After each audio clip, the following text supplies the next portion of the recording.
Hi friend, study flight 21 में आपका स्वागत है। मैं पुष्कर, आपका दोस्त। आज आप लोगों के लिए लेकर आया हूं अंतर्राष्ट्रीय सीमा रेखा और उससे जुड़ी कुछ महत्वपूर्ण और रोचक बातें। चलिए अपना वीडियो स्टार्ट करते हैं। डूरंड रेखा, जो कि अफगानिस्तान और पाकिस्तान की सीमा पर 2640 किलोमीटर लंबी सीमा रेखा है। यह सन 1893 में इसका नाम ब्रिटिश इंडिया के विदेश मंत्री सर मार्टिमर डूरंड के नाम पर रखा गया था। चलिए इसी श्रृंखला में हम अपने अगले सीमा रेखा की ओर आगे बढ़ते हैं और देखते हैं।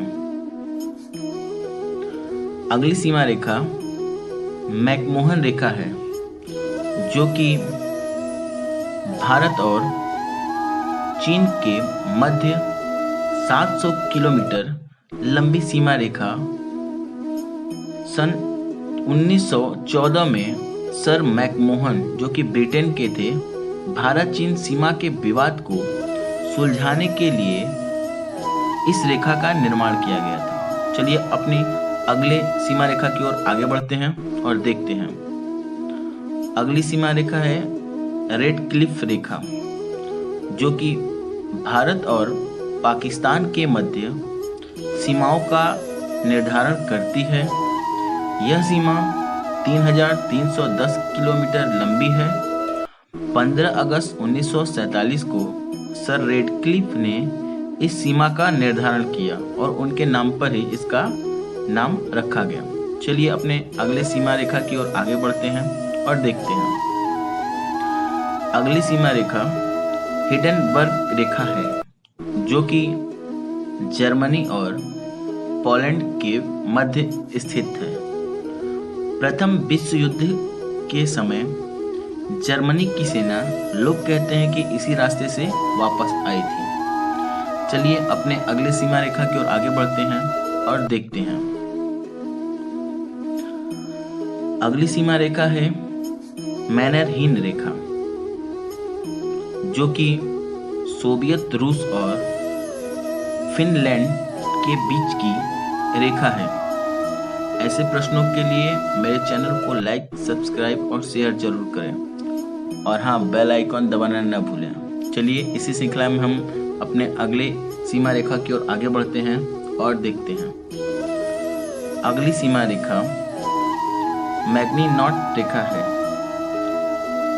जो कि फ्रांस द्वारा खींची गई जर्मनी और फ्रांस के मध्य की सीमा रेखा है।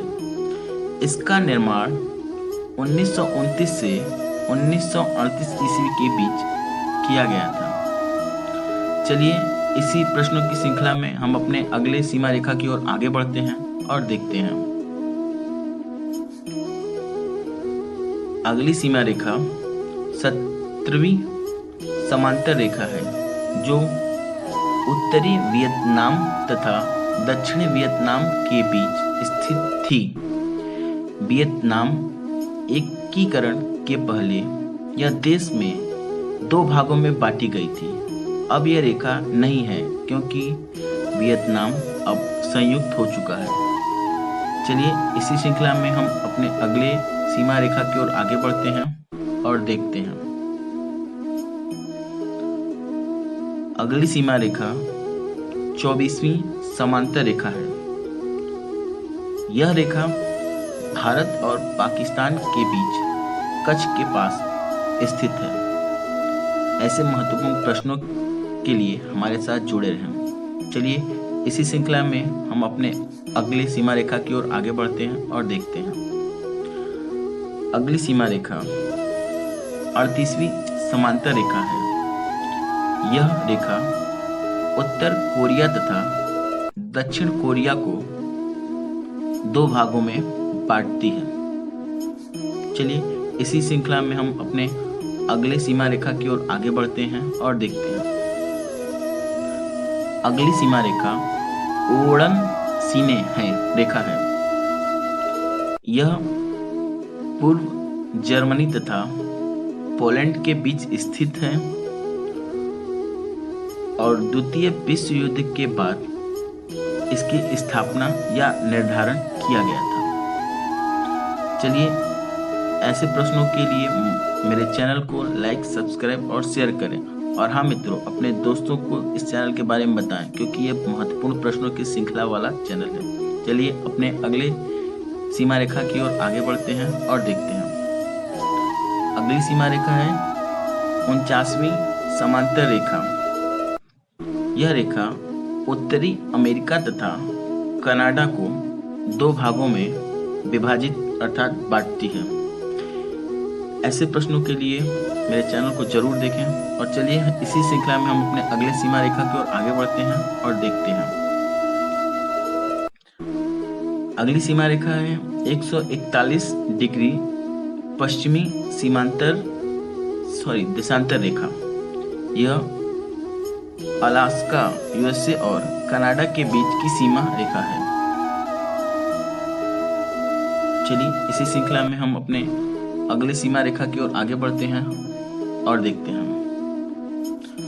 अगली सीमा रेखा है सिजफ्राइड रेखा।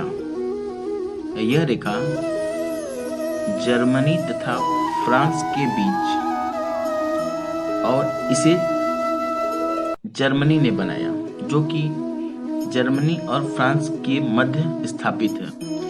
ऐसे महत्वपूर्ण और उपयोगी प्रश्नों के लिए मेरे चैनल को लाइक, सब्सक्राइब और शेयर जरूर करें। और हाँ दोस्तों, बेल आइकन दबाना न भूलें। धन्यवाद।